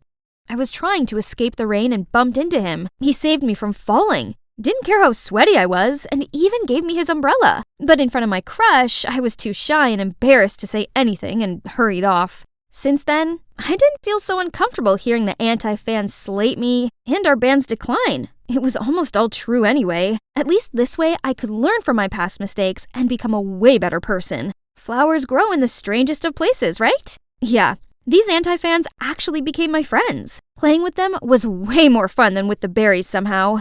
Okay guys, you need to share your music with the world. So, I signed up our budding band for a local music competition. Well, what? But we're not professionals.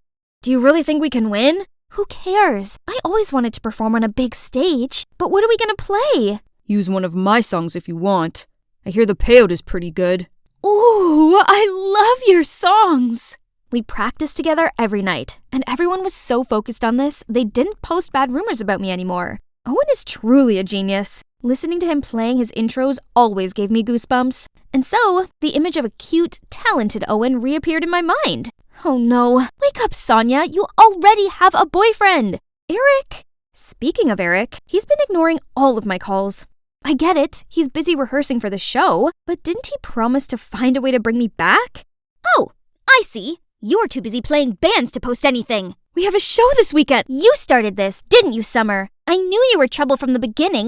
Get out of here! I'm on her side. Are you gonna kick me out too? Don't you see I'm doing this for you? Did you forget that Eric stole your songs and used them for his debut album? Rena, don't you think I already know what you're up to? You and that Eric guy are seeing each other, right? Doesn't he want you to spread rumors so he can replace Sonia, his current girlfriend? He says if I succeed, her place in the band will be mine. An affair is one thing, but he can't help you shine with that tuneless music. That's why I need your songs! Owen, just give me a few and everything will go smoothly. At that moment, it all became clear. The only album that made a name for the Berries was actually stolen. And worse still, the person behind my plummeting career was my own boyfriend. That jerk Eric craves fame and would never let himself get caught up in a love triangle scandal. You know how important public opinion is to him. He's using you, and as soon as you give him what he wants, he'll drop you without a thought. I'm not that easily replaceable. What do you mean, Summer? I'm sorry for lying about who I really am, but not everything is fake. I wish you could feel it. Pass my words to him. I'm out. And you, Rena? That jerk doesn't deserve any of our love or trust. Even if I didn't want to go back to being the famous Sonia, I couldn't continue to be the carefree Summer either. I didn't realize they were there. They must have heard everything. You're Sonia, not Summer? All this time? You lied to us! I'm sorry. I didn't mean to hurt you or trick you. Your words made me want to change myself for the better, and your music taught and inspired me a lot. Caleb, Violet, June, I just want to be friends with you. Who wants to be your friend, you liar? I may have found out the truth about myself and Eric, but now I've lost my career, my friends, my boss, everything. I'd made such a mess of everything, and I didn't know how to fix it. I don't deserve to be Sonia, or even Summer. It must be a delivery guy. I barely had the energy to get up and open the door. Standing in front of me was... Owen? Did he come all the way here just to see me? Sonia, I've been thinking a lot about your band and Eric, and I realized that this isn't your fault. You can't let Eric win. You're too talented for that. If you show everyone your true self, I just know they'll love you. Actually, there's one thing I want to confess to you. I used to have a crush on you in high school, but you probably didn't even know I existed. Really? That's so dumb. What do you mean? Actually, at that time I liked you too. You were so cute and shy with that beautiful voice, but when I came closer to talk to you, you just ran away. If I had been more confident and braver, maybe we could have become something different. What about now? I mean, do you still want to sing my song? It'll be an honor. Your song is always special. Owen pulled me to the competition and tenderly strapped the bass on for me. Going out there without the rest of the band seemed terrifying, but we couldn't give up. Owen was about to lead me on stage when Rena rushed over to us and grabbed my arm. Sonia, I messed up. It's true that Eric was using me, and I had been so blind to trust him that much. I've corrected the misinformation about you. I was hugging her when the rest of the anti-fans appeared. I apologized to them how I was now a better version of myself because of them. Turns out we really like Summer, so we forgive you. Now we're ready to rock the night.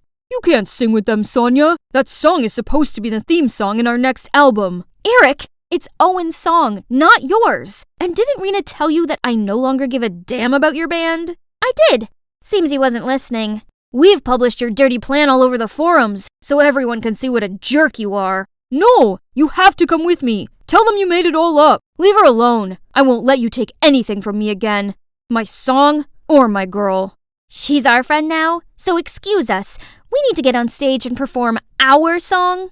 I can't believe I'm back on stage again. Only this time, it's so much better. My bandmates are awesome. The song is amazing, and the crowd is going wild. I saw Eric shamefully disappear through the crowd. Tough luck. That's what being a big slimy liar gets you.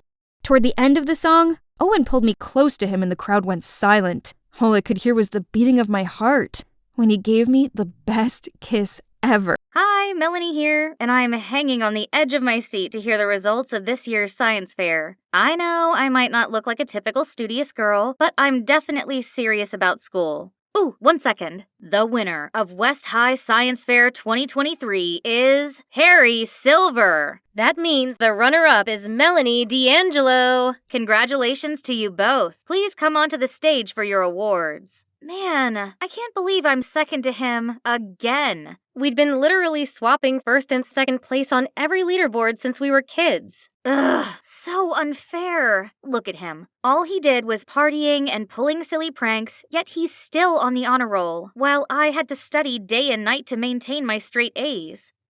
Mom's taking quite long. What's that commotion over there? This calls for celebration. What do you guys think? Olive Garden? Yes! Geez, can you keep it down just a smidge? Come to think of it, people like Harry just have it all, while I only have Mom by my side. Oh, she came just in time! Dad left us for another woman a while ago, so my mom had been struggling every day being a single mom. She must be really sad and lonely, so I'd never mention Dad anymore. Poor her. The more I felt for Mom, the angrier I was at Dad. Only my bestie, Izzy, knew about this, 'cause, you know, it's hard to open up when you're from a broken home. Luckily, there's one thing in this world that could raise my spirits, as well as my heartbeat, in these dark, gloomy days. My dreamy crush, Cameron. Last year of middle school was coming to an end, so I gotta make a move with Cameron fast. The problem was, every time I got close to him, that party pooper appeared out of nowhere to make fun of me. He kept calling me melanin, 'cause that's what you lack, and bothered me nonstop. We had never gotten along, but seriously? What's wrong with him lately? He picked on me way too much, and why only me? I can't believe everyone thinks he's a model student. To me, Harry's no more than the most annoying bug. All right. Hair, makeup, pearly white teeth, check. I'm giving it another go today, waiting for Cameron at his locker with my love letter in hand. As soon as I saw his gorgeous face, I took a deep breath, then put up the sweetest smile, but all of a sudden, someone messed up my hair from behind. Ouch! I turned around to see the culprit. Harry, you look hot. And it generates electricity, too. Now you can charge your phone with your hair. Thank me later. Oh my god! Nobody should see this Medusa hairdo. My plan to confess failed again before it even started. All thanks to that clown Harry. Wait, isn't that my dad? He was walking out of the principal's office with a much younger woman and a boy my age. From what I gathered, they're saying that his son would go here. Seeing how my dad's starting a new life with his new family, I couldn't help but feel sorry for Mom. This is all that woman's fault. If she just disappeared, things could go back to the way they were. But that's merely a wish, and me and Mom just have to put up with this boring, unhappy life day by day. Voodoo for dummies? Was some higher power listening to me? This sounds like an answer to my problem. I ordered the book immediately. I started studying all kinds of spells and rituals in it as soon as the package arrived. Voodoo dolls? Interesting. The next day, I went to find Izzy ASAP. Hey, I'm thinking of using a voodoo doll on my dad's new wife to bring my parents back together. What do you think? Does it really work? I don't think. Yo, Wednesday. Sorry. Yo, knock off Wednesday. Harry Silver, you are so dead. But wait a second. You know what? We can test it out. Harry would be the perfect guinea pig. What? Him? He's just being his playful self. What if voodoo actually works? Harry doesn't deserve it. Well, I don't think so. Let's make a doll for our little preppy boy then.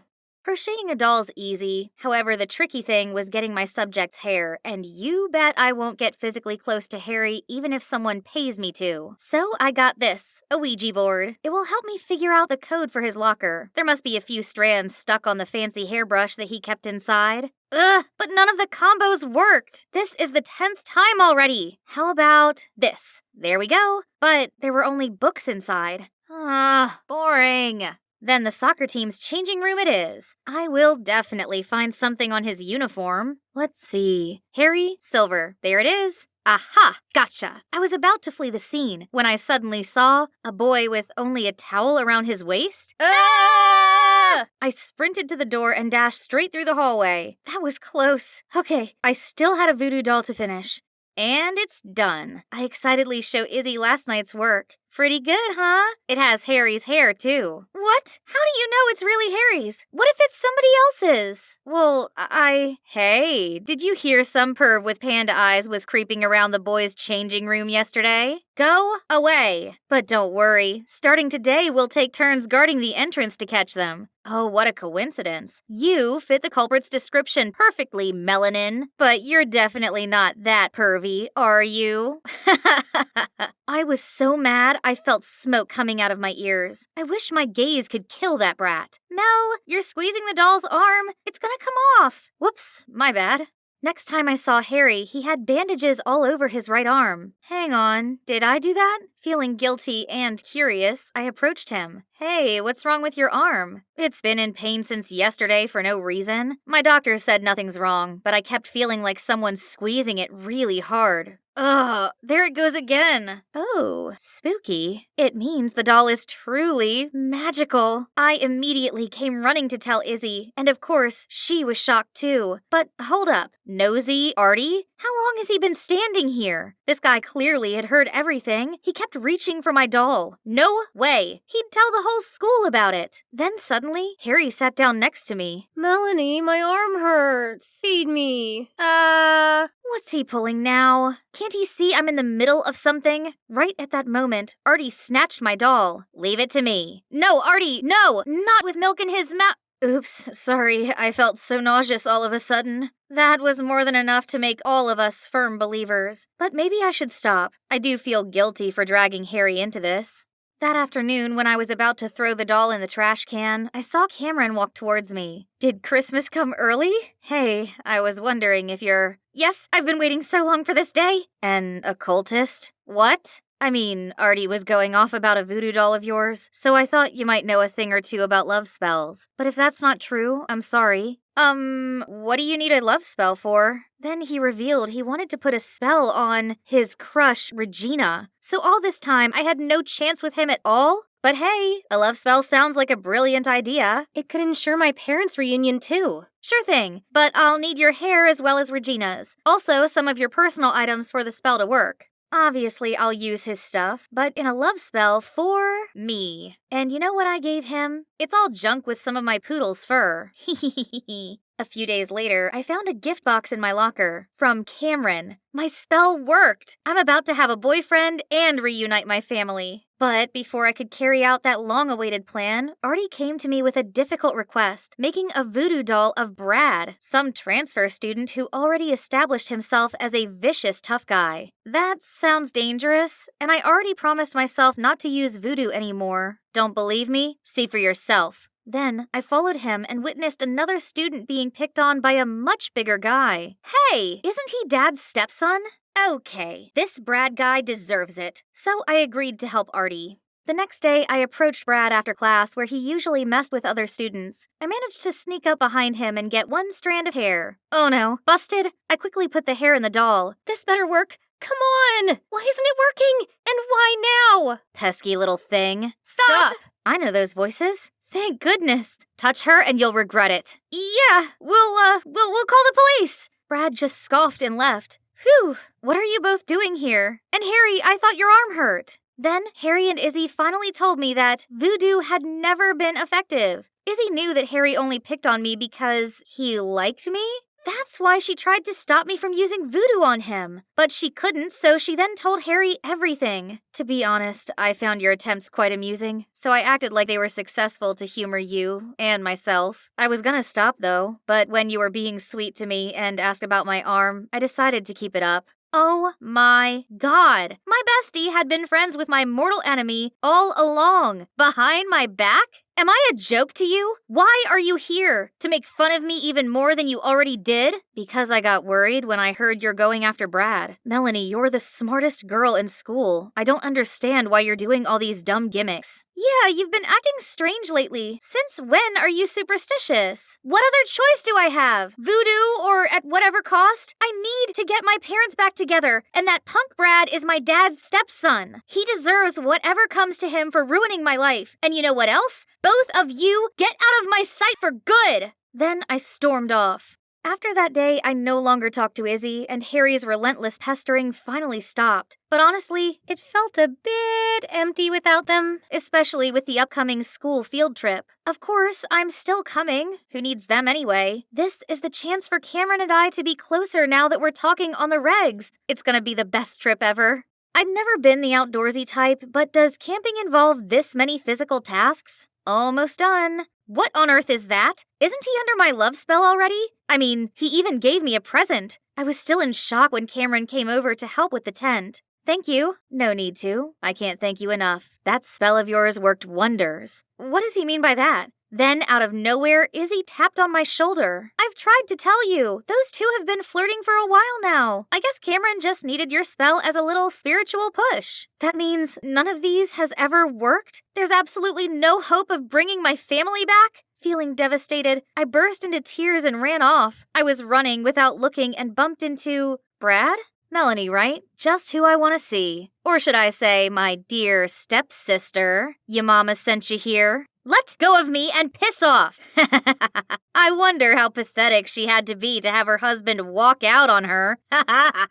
If this was any other time, I would have fought back. But after all that just happened, I've lost all of my will to do anything now. Out of the blue, I saw someone charge at Brad and land a brutal blow on his face. I said I'd make you regret touching her. I had to stop Harry before he messed Brad's face up beyond recognition. It's time we got out of here.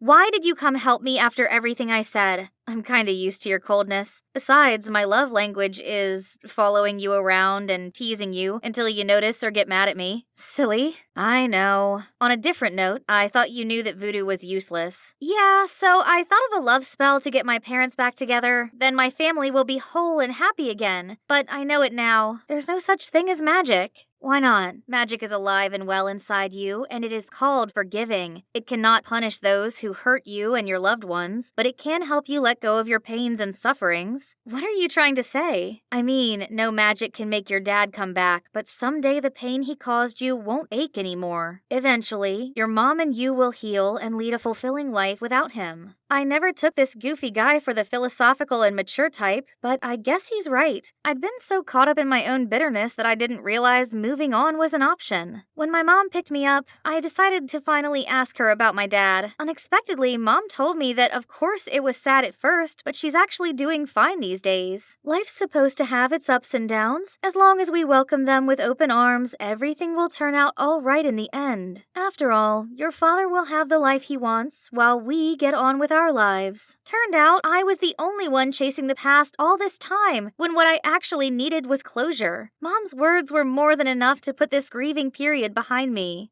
My last year as a middle schooler was quite eventful. Brad was no longer a problem since he got a taste of Harry's fist. Did I mention that we became a trio of best friends? For now, at least. Harry never stopped his shenanigans, but instead of getting annoyed like before, I found him quite adorable and endearing. Oh, just kiss already. Izzy!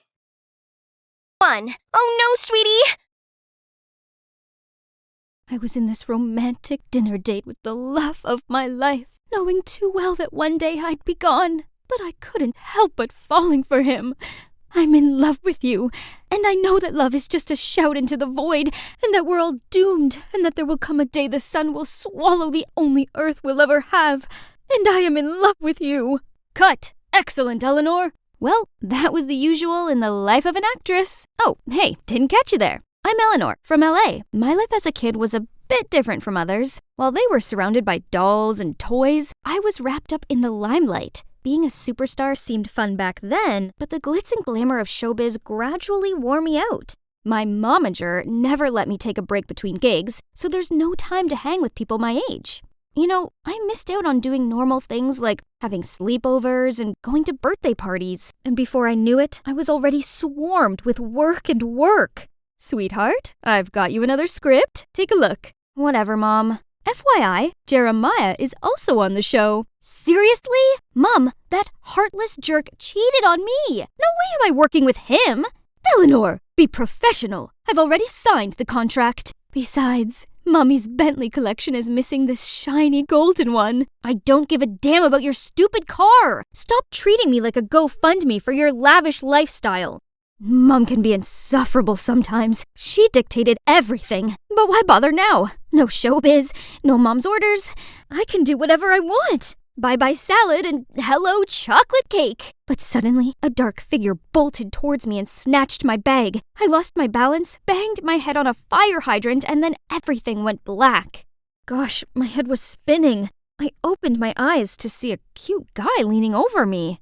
Hey, are you all right? Am I dreaming? 'Cause this view sure is dreamy. No, you're not. You're at the orphanage. I found you unconscious on the ground last night, so I brought you here. Excuse me? An orphanage? I can't be in a place like this. But wait, my phone and wallet? Darn it! That thief stole my bag along with everything. Guess I needed to delay my independent life plan just a little bit. I better call Mom. Hey, got a phone I can borrow? Suddenly, the TV broadcast a missing report. The young actress Eleanor Mitchell has been reported missing. Speculation is that this is a publicity stunt to promote her latest movie. However, her manager claims this is not true and urges anyone with information to come forward. That chick will soon reappear when she's hungry. What? I could be lying dead in a lay-by for all they knew, and they were still mocking me? I was so done with this. Goodbye, showbiz. I was leaving that fickle world behind for real. So I asked the orphanage's manager if I could stay here and help out. Just then, a group of kids noisily ran towards me and printed their hands on my shirt. No! My custom Chanel! Sis, come play with us. Do I look like a nanny to you? Go wash your hands, dirty children. Shoo! Shoo! Ahem. You're supposed to go play with them? Ah, I forgot about that. I steered away to find another group of kids splashing mud everywhere. Ugh, are they training a bunch of farmers or something?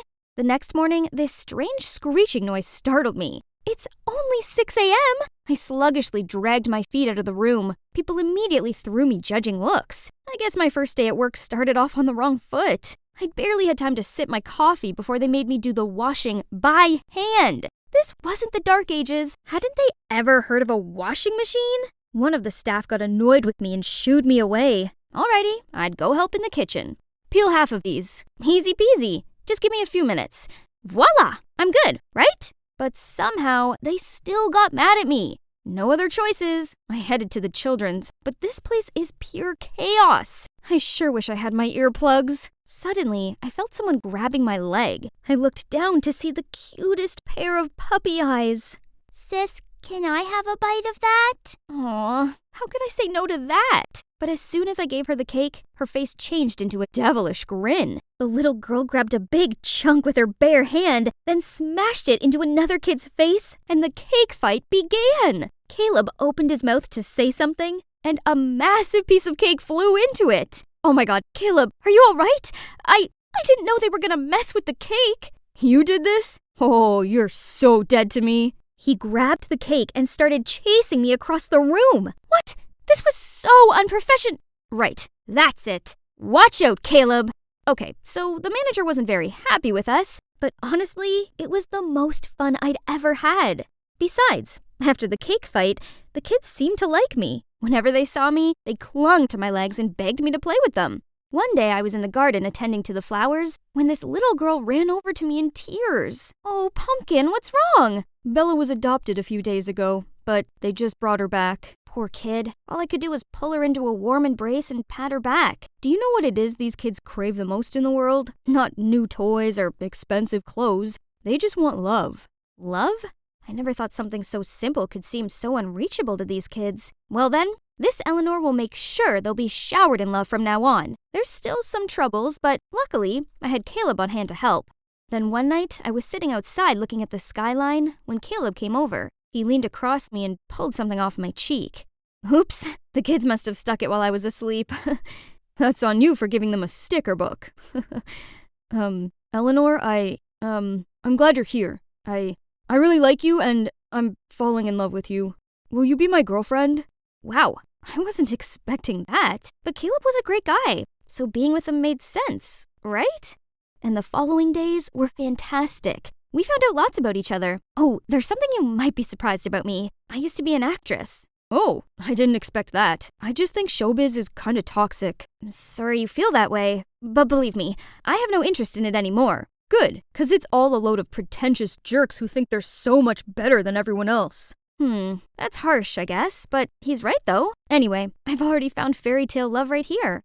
But to be honest, I did miss the elaborate sets, the stunning costumes, the dazzling studio lights, and the feeling of morphing into a different character. So sometimes I played out Disney princess roles for the kids. But one time, Caleb stormed in on us. Look at you! You've fallen back into your old ways. Come on, kids. You have better things to do than this. My heart thumped in sadness. Acting was a part of who I was, but seems like he'd never understand that. And I don't want to upset him either. So I guess I had to put aside my passion and just focus on my new life here. One day while skipping towards the playground, I slipped on a banana peel and was about to fall when a strong arm caught my back and helped me to stand up. Surely he did have a strong build and a gentleman manner. But who is this guy? I thanked him, but he just stared at me. You look just like Eleanor Mitchell. Well, I am her. Oh, you left showbiz for real? I thought it was just a media trick. Oof. What was his deal? Was he a reporter coming to dig up dirt? Oh, sorry. Just kidding. But are you serious about quitting acting? You've got talent. All you need is a good script to sink your teeth into, instead of those terrible ones you've been given. Huh? Was that considered a compliment?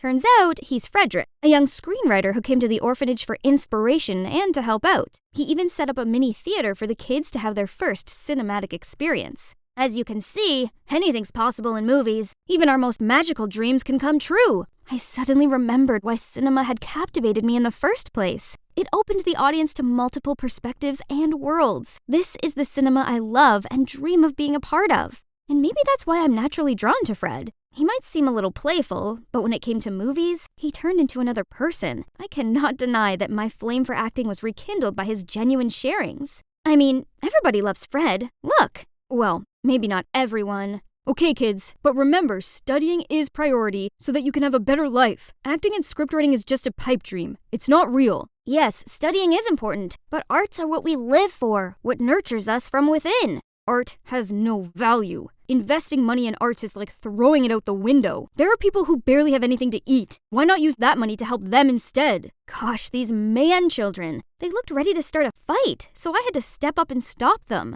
After that day, Caleb and Fred were constantly giving each other dirty looks. I tried to calm Caleb down, but he got mad at me for no reason. Things only got worse between them, and I felt awkward with Fred. Just let him be. I don't want his problems to get in between our friendship. By the way, I have something for you. Then he showed me his new script and asked me for advice. And guess what? The script was actually based on my life in the orphanage. He'd been inspired by my journey here. It was such a beautiful script, and I felt seen and understood, though we just met not long ago. Then out of nowhere, Caleb angrily bolted towards us. What the heck are you doing? He tried to drag me away, but Fred stopped him. Dude, can't you see you're hurting her? Not your business. Get your dumb writing hands off of her. Stop, Caleb, you're being rude. I'm not done with you, Eleanor. You went behind my back to swoon for this brat and his dumb art. I thought you'd be different, but you're just like them. Once a spoiled actress, always a spoiled actress, huh? So this is how little you think of me? Caleb, listen, acting is what I live for. I even tried to hold it back just to please you, and look where it got me. I'm done hiding my true passion. Caleb, we're over. Caleb looked down and didn't say a word, and after that he packed his things and left the orphanage. It's true Caleb had opened up something in me, but if being with him meant I had to lose myself, then I'd gotta let him go. The orphanage without him was not the same. Luckily, I had Fred to cheer me up. He asked me to play the lead in his upcoming film project, and with the script based on my journey here, I agreed. It felt good knowing I could finally go back to acting, even if I was sort of playing myself. Then one day, I found a baby left in front of the orphanage. Then I quickly carried him inside. Poor Hector. I'll take good care of you. Mama. That's right. Your mama's here. Dada. I'm your dada now? Together we'll be a happy family. Right, Mama? Oh boy, it made my stomach do cartwheels. But was it okay to feel this way after everything happened? We started filming in the orphanage soon, and the kids were a big help. It felt quite strange after a long break. But the thing that got me nervous about was the audience's reaction to the movie. Turns out, I was worried for nothing, as the feedback was actually amazing. Though that joy didn't last long, as a few days after, the image of me holding Hector hit the internet with the headline, "Actress turned teenage mom." Through their words, I appeared as this reckless girl who got pregnant and ran away from showbiz to give birth. That got netizens turned 180 and throw shade at me. What a load of nonsense. Right at that moment, I got a text from Caleb. Is this your rotten showbiz? So it's him who leaked that picture to the press. How could he? I've got to sort this out. Today's the day. It's time to shed light on everything. Hi everyone. Today I have an announcement to make. It's true, I have a baby now, and the father of my child is Jeremiah Williamson, my ex. Everyone gasped in shock. Just then, a man in black stood up and revealed himself. Ha! The prey fell for the trap. You liar! Everyone stop listening to her lies! Oh yeah? Then Jeremiah, why exactly are you here? He was completely speechless. That's what I thought. Now, Joshua, Jeremiah's private detective, may you please stand up? Among the crowd, both Caleb and Fred forced the detective up to his feet. Tell them what you know. The deal was Jeremiah felt humiliated as I'd refused to work with him, so he decided to hire this Joshua guy to dig dirt on me. That's how he got my picture with the baby. Luckily, Caleb caught the detective sneaking around the orphanage, and together, we set up the trap to lure Jeremiah in. Jeremiah still insisted he had no idea who this Joshua guy is until I showed the evidence of the transactions between him and his detective on the big screen. Any last words? Justice served. Let's see how he handles this scandal. Right at that moment, I spotted a familiar face in the crowd. Mom! I hadn't seen her for such a long time. Darling, I'm so sorry. I realize now how terribly wrong I've been. I thought I was helping, but turns out I only smothered you. But you're ready to make your own choices. Please forgive me, and don't leave me again. I'm sorry too, Mom, for leaving like that. I didn't mean to worry you. I threw my arms around her, tears welling up in my eyes. My time in the orphanage has taught me a big lesson. Family isn't always perfect, but they're the most precious thing in the world. Later, I stepped outside to see Caleb waiting there. What a mess. Thank you for helping me. Don't mention it. Actually, I should apologize to you first. That day I couldn't control my words because I was jealous. I'm sorry. And one more thing. I still have feelings for you, so can we— I know what you're about to say, but I've come to realize that we're not right for each other. I think I'm in love with someone else. Thank you for being kind to me. I could see the disappointment on his face, but then he gave me an understanding smile. Out of nowhere, the kids jumped out at me and insisted I go to see their paintings. They took me back to the orphanage and each held their own drawing. Hi, Eleanor. You're the most special girl I've ever met. Will you be my girlfriend? Fred appeared in front of me and held out a rose. So, Eleanor, what do you say? Oh, wow. What do you think, kids? That answers then? Yes. Yes, I will.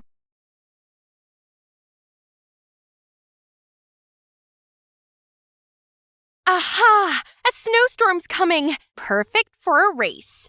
Let's go, my loyal soldiers! Looks like a big storm, guys.